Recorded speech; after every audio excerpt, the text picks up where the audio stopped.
আমার প্রথমে এটা নিতে হবে। হ্যালো এভরিওয়ান, আসসালামু আলাইকুম। আজকে আমি একটু আবার আমার নননের সাথে পেনিকিউ করতে গেছি।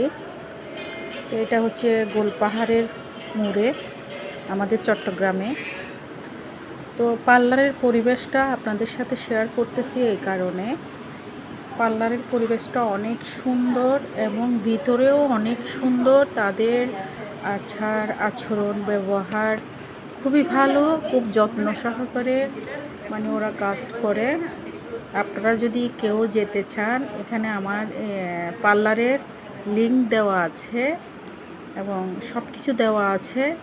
যদি আপনাদের ভালো লাগে তাহলে এই পার্লারে গিয়ে আপনারা চুল কাটা, বউ সাজ সব কিছু করে আসতে পারেন।